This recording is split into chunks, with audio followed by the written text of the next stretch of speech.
Today we are doing a tempeh bolognese, along with a white bean. What was the full name? It's a garlic white bean dish. A garlic white bean dish that Katie is making for us this evening. So, again, the Center for Healthy Living here at Quarry Walk in Oxford is meant to teach instructions dealing with food as medicine, how to incorporate healthier food into your diets, to think of food as a way to help prevent chronic disease. We do classes here for heart health, diabetes, weight loss. We do a lot of out of the box things, mixing different grains and foods. You'll see some of the different types of black bean pasta and white bean pastas up front here behind me. So we are streaming live on Facebook. Again, griffinhealth.org/events to get onto the site. And I'm going to turn it over to Caty Poole. Katie, your mic is on. You're ready to go. Thank you again for being here today, online and in person. We're going to try to tackle on the surface a very big subject, which is what protein is, why our bodies need it, and why it's important to get enough as we are aging. So I've got some things going, and don't worry, I will walk through that as we get to the cooking portion. I did start our bolognese ahead of time just because it does need to simmer for about 20 minutes. So I'll walk you through that, but for right now, I'm just gonna take you through these brief slides to talk about the essentials of protein and why this is really important. So there are 20 odd amino acids that make up protein.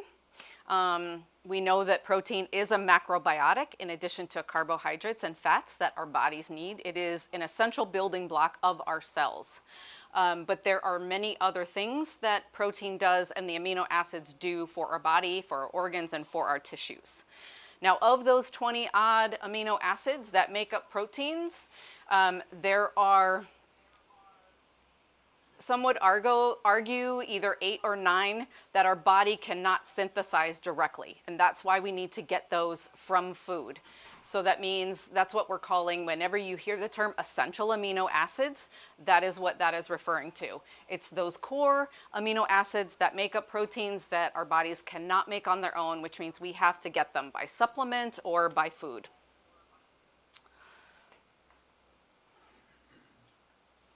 Now, if you looked up online or if your doctor told you, oftentimes you will hear the term of what is the amount that you need, amount of protein that you need per day.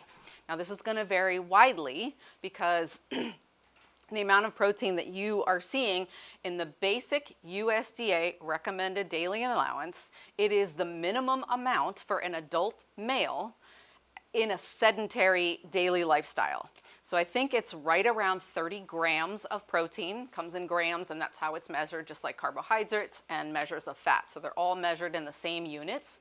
However, that information is really outdated, and there's a lot of publications that are coming through now based on scientific studies done over the last 10 to 15 years that are really shedding light on how that number is really underserving our bodies. So it can depend how old you are. It depends on your level of physical activity, particularly for women and women over 40. So the recommended daily allowance, and I'll get to this on the next slide, is more like about 1 gram of protein per pound of body weight. And that goes up as we age, not down. So I'll get to that in a second. Common misconceptions. So I wanted to do some plant-based proteins here today because many of us really focus on meat-based proteins, right? In our diet, when we're shopping, when we go out to eat in restaurants, and many menus even continue. Like I've been doing more traveling lately with my husband, and I'm always surprised to see the lack of non-meat options that are on the menu, unless you're going to specifically to a vegetarian or vegan restaurant. Western diets comprise about 50% of animal meat, and this is not bad if you're doing this in moderation, but this is a huge amount. So if you think about an actual plate size, and 50% of what you're intaking is attributable to an animal meat base. A lot of that is beef, by the way. Chicken and fish are better. If you say US alone, it's more like 60%. 60% of the caloric intake is based on animal plant protein. So again, what you're taking in with this is a lot of saturated fat that can harm your body tissue, not to mention the environmental impacts. So we're going to talk a little bit more about plant proteins today. Now, a lot of people think that they cannot get enough protein from plant sources. And again, this is beans, nuts, seeds. We'll get into that a little bit more in a moment. But the fact is that the more we know now about the constituents of a lot of our plant-based products, the fact is, and that more items are being produced and available in supermarkets. So these might have only been available directly from a farm before, or only in specialized health food stores. These are much more available now to us than they used to be. So no reason to incorporate more of them in your daily regimen.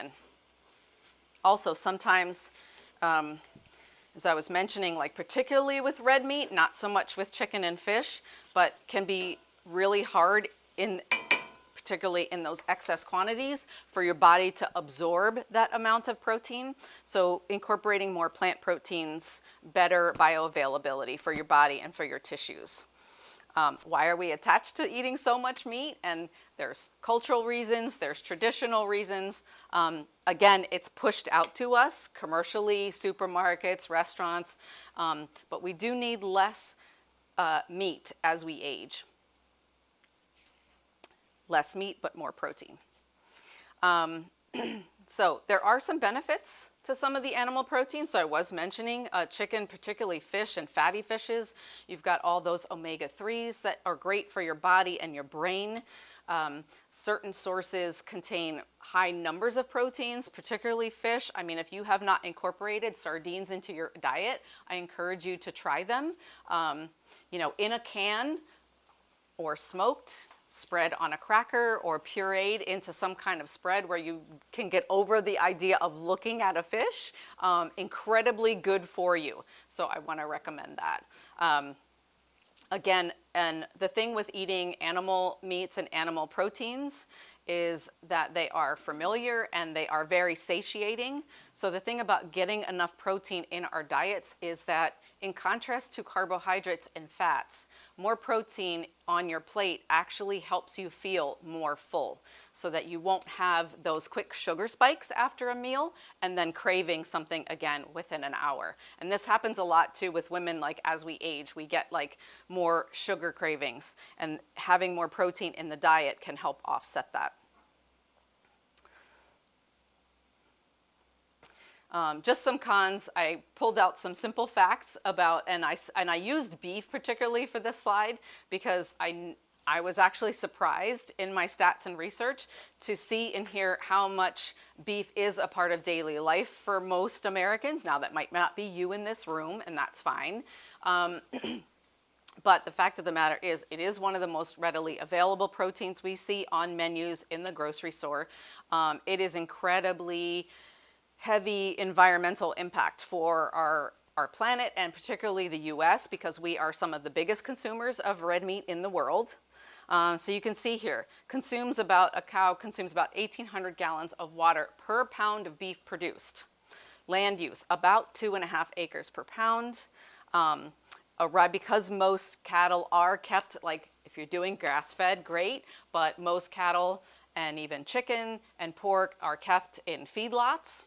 That's what CAFO is. It's an acronym that stands for feedlots. And many of those where you have a lot of animals that are sick and they're in there by the thousands. So they, instead of being treated individually, they are fed antibiotics prophylactically. We are seeing a little bit of a drop on this. Particularly, I'm seeing this more on chicken packaging, but still very high use with beef. But one of the biggest is that they are huge users of land, and they generate an enormous amount of methane for the planet. So this is just getting back to that environmental impact. So if you're not already familiar with some alternatives, and I brought some little, I love to bring props, so I brought some different things for you to come and look at the end and just check out the labels on. These are things you can incorporate in large amounts or small amounts. in your daily routines. They could be smoothies, they could be sprinkled on your yogurt, they could be blended in with some of your other regular foods that you have. The collagen that I brought, I actually put that in my coffee every morning. But there's also a wide range of nuts, seeds, legumes, soy products. So we were talking about soy products earlier. And again, when you're looking at these items, try to choose the items that are the least processed that you can get them in. So I realize for many people who are vegetarians and vegans, they may want something that like resembles and substitutes meat in shape and color and form, and you can find those things readily now in the grocery store freezer. But just taking a look at all the other items that go into those and how much process actually goes into that. The reason why I wanted to use tempeh for you today is because it is a fermented food, which means it's great for your gut bacteria. And also being a soy-based product is one that is most readily bioavailable. Sorry, the protein is bio-readily available. So that means the body is going to draw the protein out pretty easily from the soy product. Seitan, which I'm not sure if I brought a package of that today. I might have, but that is actually a wheat-based product. So some people stay away from that because they do have a gluten intolerance or they don't react well to wheat, and that's fine, but that's another option that comes in a crumbled format, so it often resembles like crumbled ground beef. Of course, the variety of all the legume family, and there are many. Is there anybody here who doesn't eat beans because they feel like they disagree with their digestion? No? You guys are good with that. Okay. I just want to mention that we sort of put a lot of beans in the same category of being gaseous, right? And the truth is the chemical ingredient in beans that actually causes that in the human system is called inulin.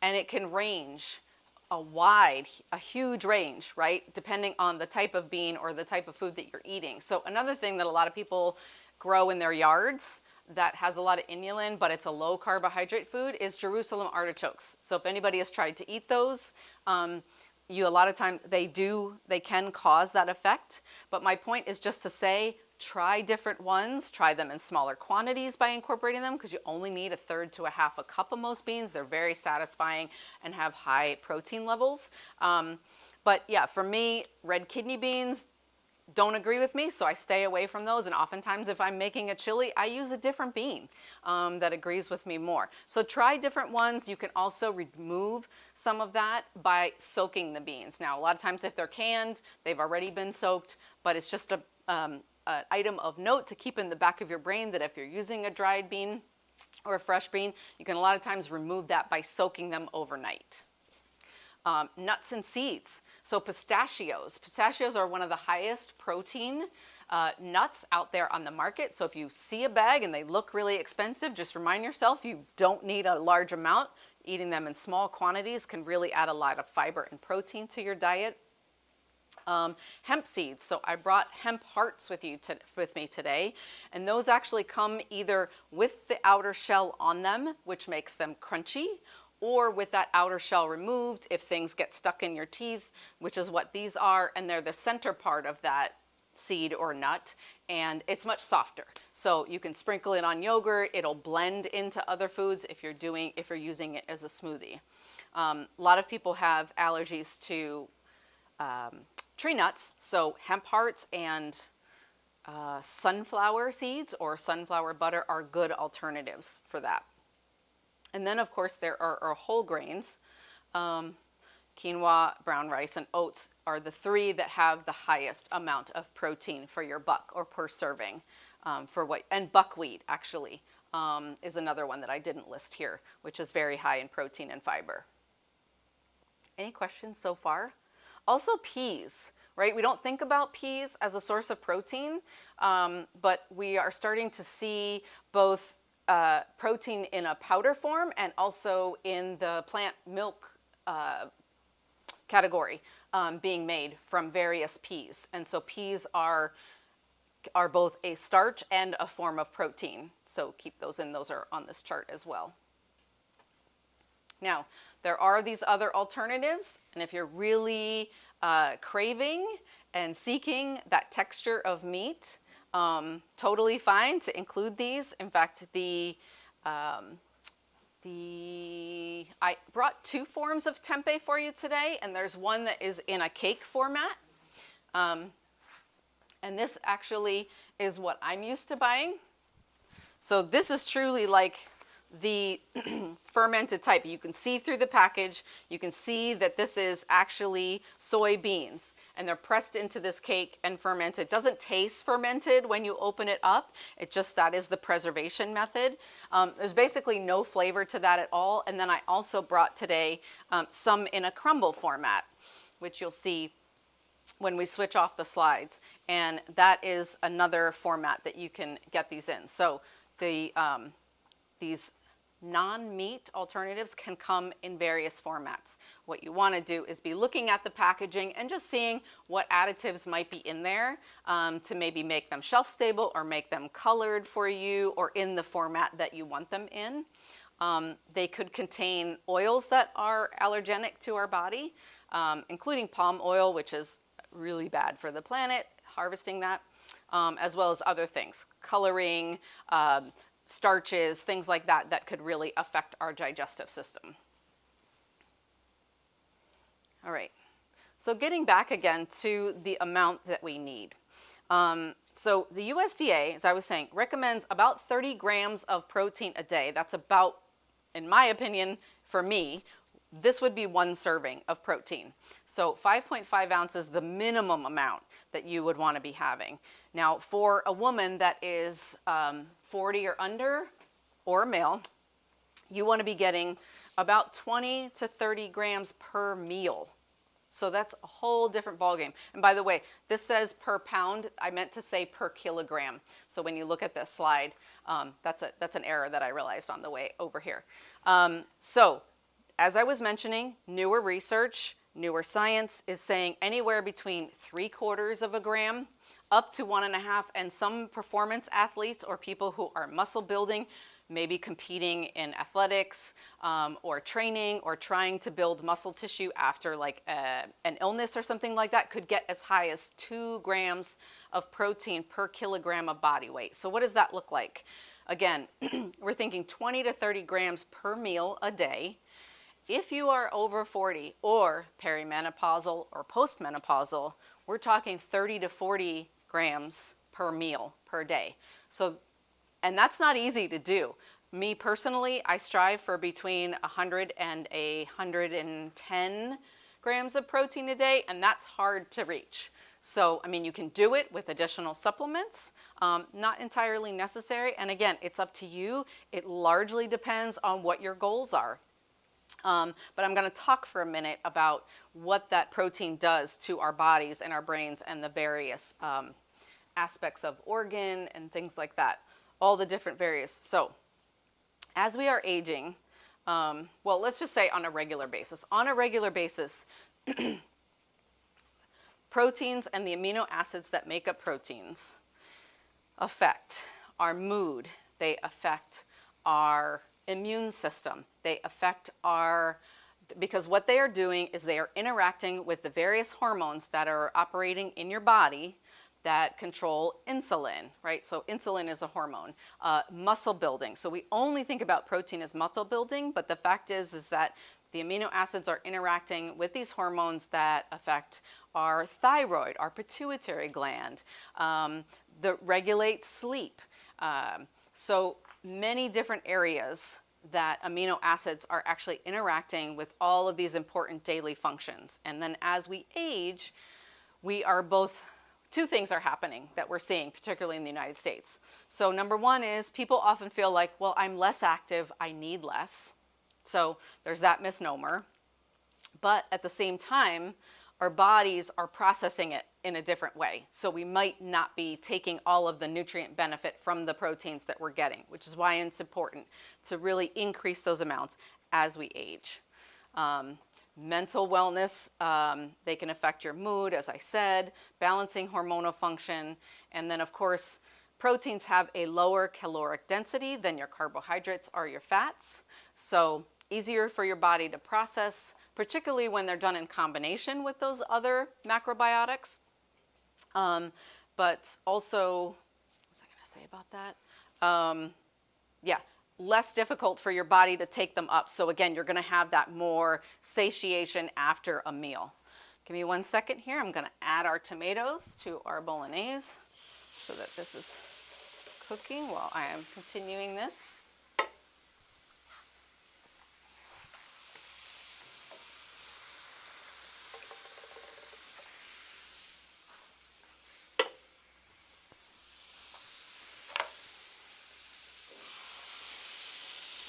So any questions about any of that so far? It's a lot of dense material, and at the end of my presentations, I always give you guys some resources that you can follow up on by looking up some more information on your own. I also have a great podcast that I'm going to share with you guys that I was actually just listening to again today.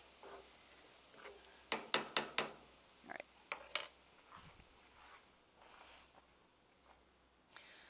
So again, our bodies have many hormones. This is just like the top 9. So if you wanted to get into it and geek out, there are some ways you can find the full list online. There's also a couple of great books I'm going to recommend to you at the end where you can explore that a little bit more.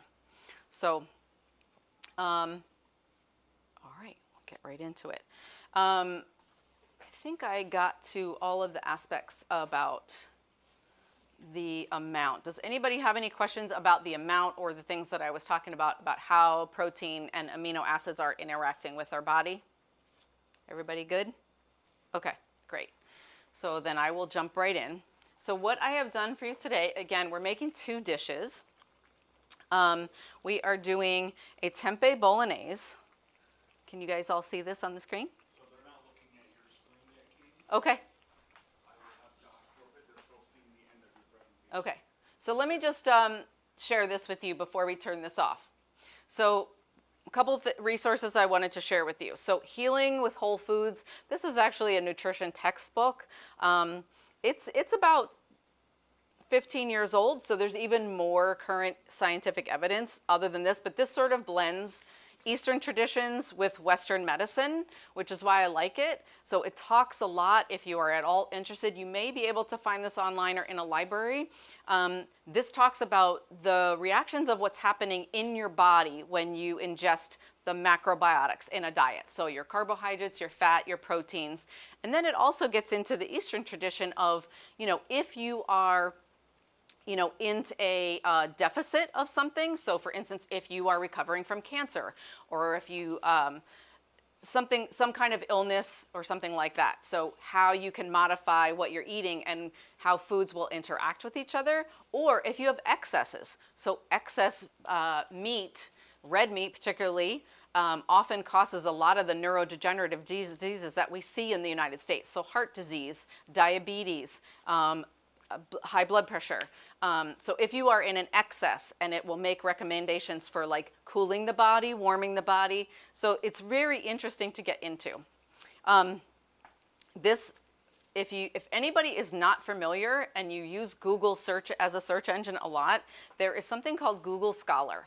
Wonderful resource. So Google Scholar is basically the free and available to the public of publications that are research-based. So they might be medical journals, they might be other articles published elsewhere, universities and such. It is a great resource if you're looking for current scientific-based information. This particular article that I mentioned here, muscle loss and protein in older adults, as well as the third one down, aging and aging-related diseases. Now, if you want to do a calculation for a guideline of how much protein you need, Map My Plate, which is that graphic that was on one of my earlier slides, you can put in your weight, your age, your activity level, and it will give you a recommendation that is above that base for how much you might want, based on your weight, how much protein you want to try to incorporate your diet. Dr. Sarah Gottfried is a OBGYN who has written 5 books. She now has a podcast. She's on Instagram. This particular book was incredibly helpful to me in understanding how the food I eat, and the protein particularly, and how it's affecting my hormone levels post-menopause. And I will say that I made some changes about 2 years ago, dropped 20 pounds, dropped my cholesterol 20 points. So Very interesting, particularly for women. There's also another one called the hormone cure, which really dives into just the hormones. This kind of talks about everything.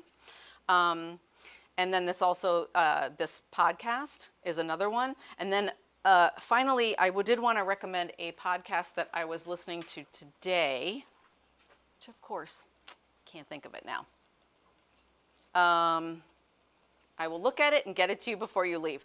But really excellent. She has 2 particular episodes that dive very deeply into exactly what we're talking about here today. So if you want to get a little bit more in depth, she talks about the proteins, different proteins and how they are affecting our hormones specifically. And then she also talks about supplements. In other words, where to get those and how to choose the supplements, whether it's a protein powder, collagen supplements, or other sources, including BCAAs, which are the 3 basic amino acids that you need for just muscle building and muscle repair. So those are like the 3 core amino acids. And I will give that to you before we leave here today. So I wanted you to have this. Hopefully you got a picture of that. And then now, Josh, if we can switch over, I'm going to switch over to cooking. All right. So that podcast I was telling you about, it's called The Betty Rocker Show. She is a nutritionist and physiologist, and I found it on Spotify, and she is incredibly knowledgeable, and she does a great job of, like I said, she has 2 episodes that dive into protein, our hormones, and protein supplements, particularly for women. So I wanted to recommend that to you all.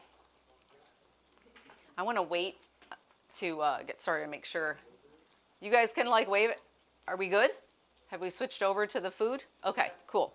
All right, so I bought you some tempeh crumbles, which is what this is. Now it comes almost in a solid form like this. And what I did was, and sometimes that texture can be a little on the firm side. So I cooked it in some water just to soften it up a little bit and then browned it in the pan. So that's what you are seeing here. And then what I've done is taken our mushrooms, our onions, our garlic, and carrots, sauteed those in the pan before adding our sauce. This is actually supposed to be covered, but I can't find the lid for any of these pans when I look for them, which is why I've got a pan over here. So anyway, again, this is, takes about 20 minutes to simmer. So that's why I was getting it going. I'm letting these vegetables really cook so that they are soft and we get all that umami flavor out of them. And then I'm going to add the tempeh back to that sauce and put the final seasoning in. So that is our tempeh bolognese. So I'm going to put the pasta in the water, and then I will switch over to the bean dish and get that going while this is continuing to simmer. So I've got this on low right now. And as I mentioned, this is the cans of crushed tomato and all of our vegetables in there, and I will add the last of the herbs at the end. So I'm going to let that cook a little bit more.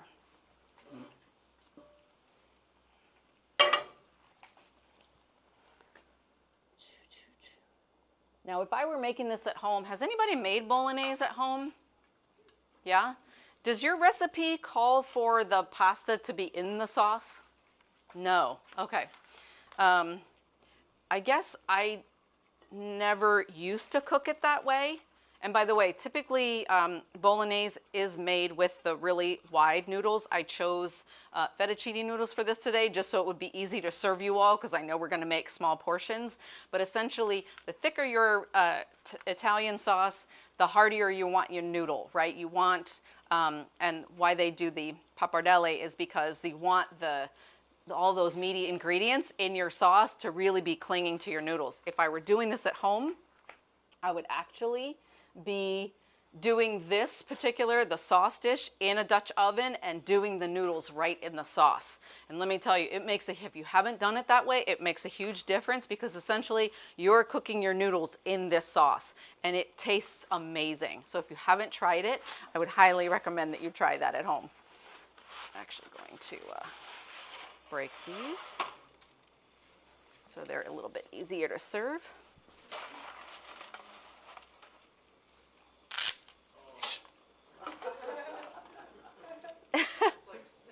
I know, but I'm only doing this because I know we're serving small plates, and so I just thought it would be easier to serve you guys. Sorry, all you true Italians in the audience there. There's a meme out there where it's like grandma's in the kitchen and she lets her stepson or nephew go over to the pot. And he's like, Nonna, what do you make? And then he goes and breaks some of the pasta. All of a sudden she's in the back and she goes, oh! And she starts yelling at him in Italian. She comes over there and smacks him because that's like, you never break the pasta. I wouldn't do this at home either. Excuse me.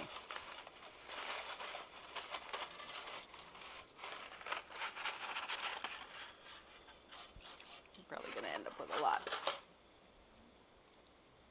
Trying to figure out if I need it all.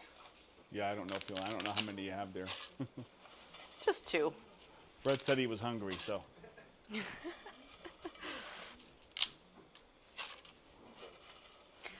This bolognese is, anytime you make bolognese, whether it's with meat or without, it's a little bit of extra work. It's definitely one of those dishes that we save for a weekend day, but it is so good. I mean, nothing beats it. So I would recommend they try it, even if it's a few extra steps. Great. All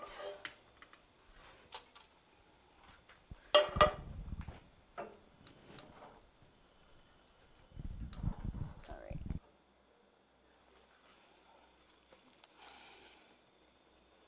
Hey, Mike, can you generally keep an eye on the timer?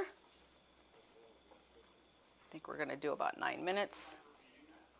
Yes, would you mind keeping an eye on a timer for me for the noodles so I don't lose track? Yeah, 9 minutes, please. I'm your dedicated assistant. 9 minutes.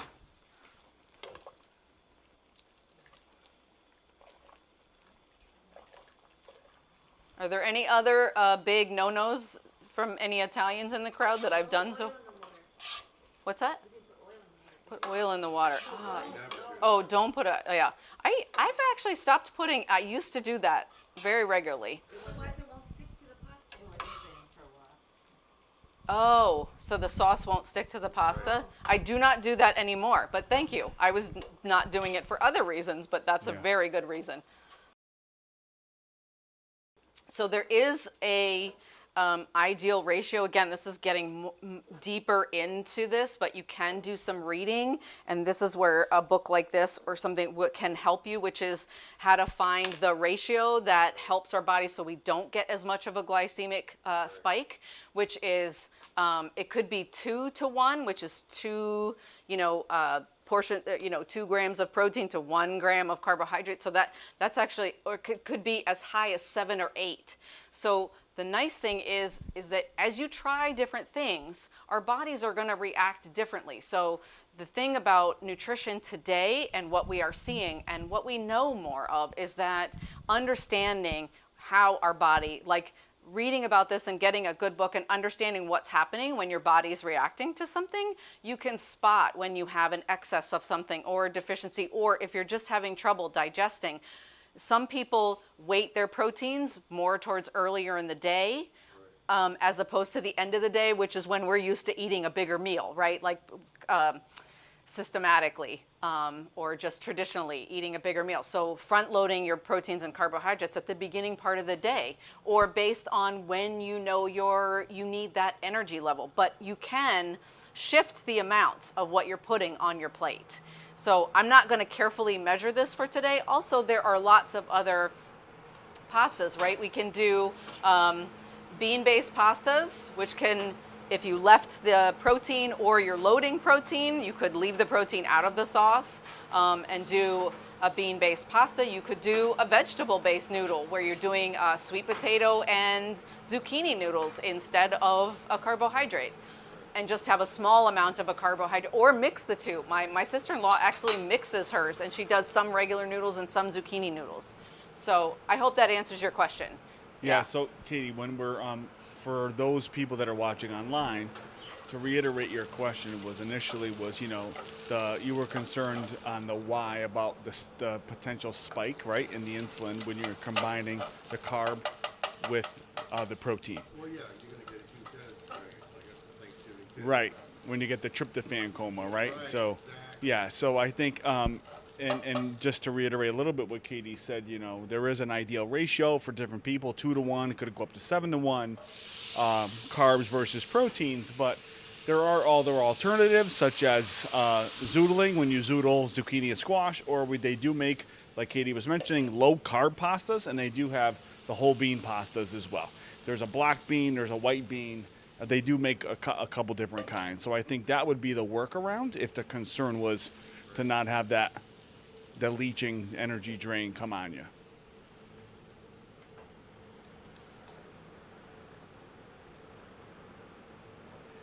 I'm going to split this among the 2 pans because I can tell it's going to be a lot.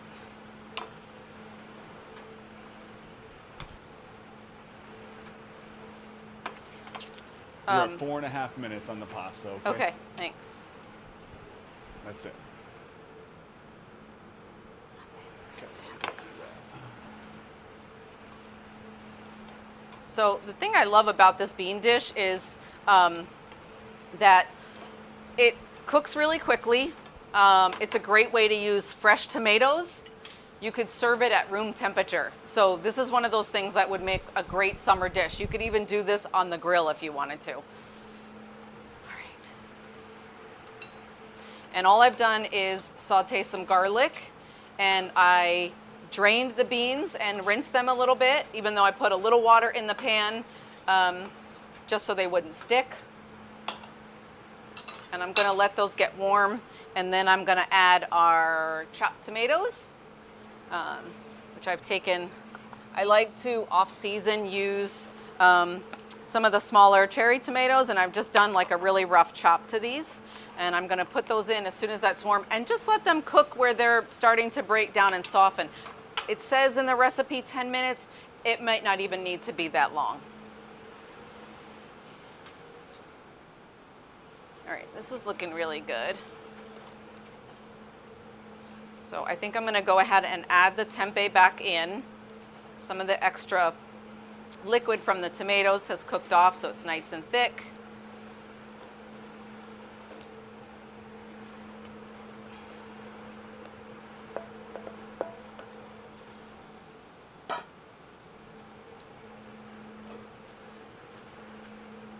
If you haven't tried it, so soy products, if you haven't tried these or seen them, you can find soy crumbles, which also really resembles crumbled ground beef in the frozen section of the grocery store, but it's not difficult to make that. So if you're seeing ingredients in there, or for some reason it doesn't agree with you, or you just happen to have a block of tofu in your refrigerator, it's also half the price, right? So a block of tofu is about $3. Firm tofu, 8 ounces, and the soy crumbles are maybe 5 something. So for the same quantity, if you wanted to, for almost half the price, you could break apart your tofu and saute it in a pan just like I did with that tempeh. And if you drain some of the water off first, it's better. But you can get the same texture basically at home if you have a little bit of extra time.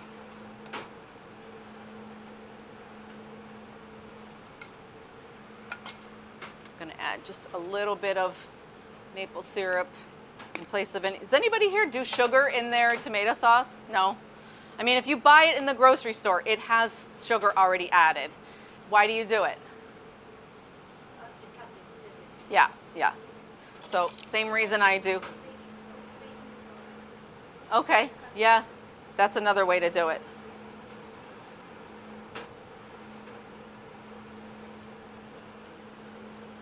Just a little bit there.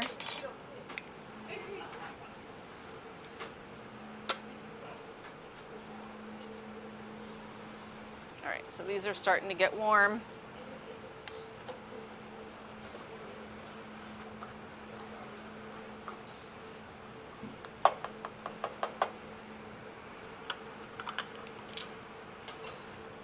Add our tomatoes. This just looks pretty. I mean, if you have other vegetables that you wanted to add to this, some fresh kale, some escarole. On the timer? Okay.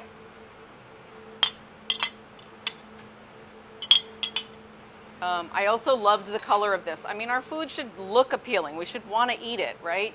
I like when things have a lot of different color in there because that means we are getting a mixture of different vitamins and nutrients in our food.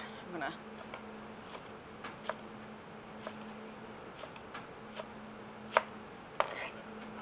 Okay, thanks. Turn that off.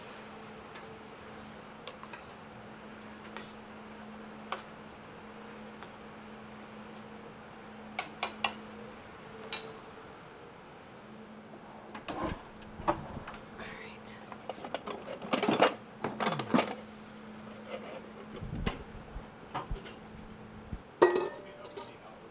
Sure. Put that in there when I drain those. Let's see, what else do I need to add to these? Check these. I've got these a little bit on high because I put some water in there, but I'm going to turn them down a little bit now while I'm doing the other stuff so they don't get overdone.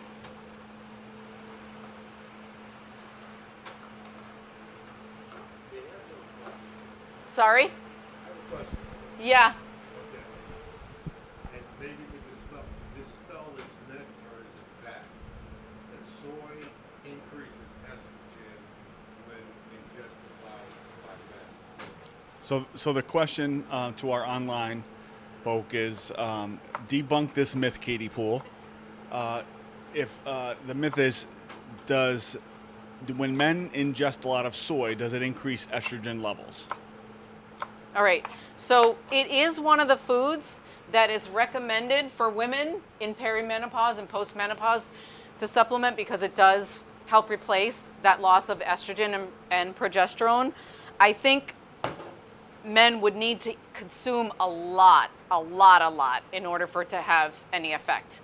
But that's a good thing to explore either with a nutritionist or with a doctor where you can really dive deeply into the amounts that you're getting. Yeah. So hopefully that answers your question. And you know, we've talking with our registered dietitians, they have male clients that have converted from just meat-based proteins. And our last discussion around this, I think the key is the amount, because these men are getting huge amounts of their daily requirement just from a vegetable-based protein. And they haven't seen any negative effects from it, you know. Is that? And I'll make sure I bring that up with one of the RDs again just to ask them. But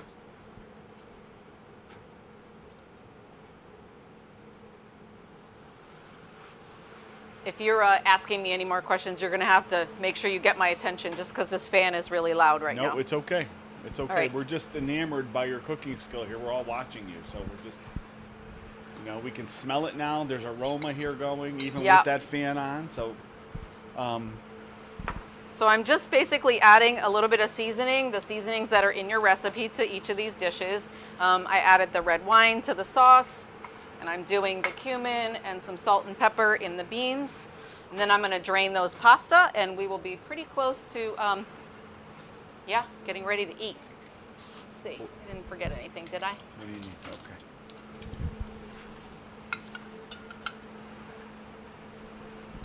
Has anyone tried the Impossible Burger? So we have yays and nays. No, a few nays. Okay. All right. Okay. Sure. It Yeah. satisfies, right? That desire for a meat like a burger. Yeah. Okay. I have to admit I've never tried it. I did. Yeah. I've tried a black bean burger, which with everything else on it, I mean, I have to be honest with you, it wasn't that, it didn't like make me think, oh my God, I'm eating a black bean burger. It's not bad until you really think about it and you're like, okay, well the texture's a little bit different, but, you know, with people going for the different protein sources, I think even at our hospital, we have people starting to ask for black bean burgers and turkey burgers and veggie burgers more often. And they're starting to do, our chef makes a really good black bean brownie dessert. has cocoa in it, and this thing is amazing. And I had it once when they had a sample out, and I couldn't tell you that it wasn't a regular chocolate brownie. So I make 2 vegetable burgers at home. Yeah. One is, and beans are great. So I do one with beets and chickpeas, with some bulgur, or again, you can use buckwheat, so something, or brown rice to bind it together. But that's an excellent meat alternative, and you get the protein from the chickpeas. Or kale and quinoa is another good. So you're combining your grain / protein with your greens, which is another great combination to make for digestive purposes, is combining your greens, which provide like an acidic environment for your digestion, with the protein. All right. So, which side do you want these on that you're going to serve from? Traditionally, we serve from this side. Okay. So. Move some of this over. Maybe some tongs for that.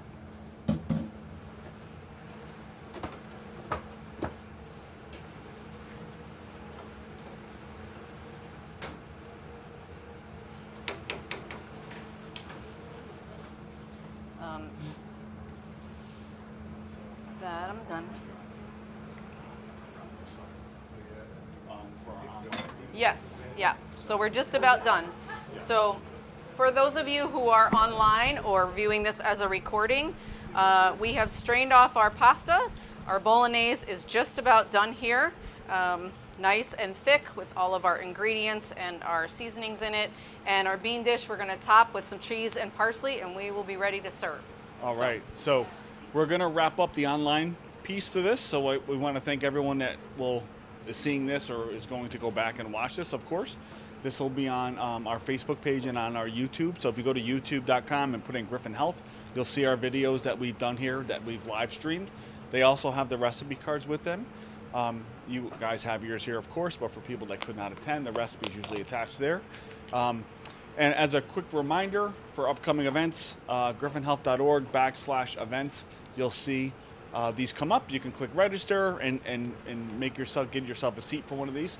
We try to do around 2 a month. Sometimes we'll get a third in. With the summer months, we'll have to see how it pans out with people on vacation and what have you. But there's always something happening, whether we're doing wellness classes or we're here at the Teaching Kitchen. So keep us in mind when you're thinking of us. And thanks again for coming. We're going to sign off.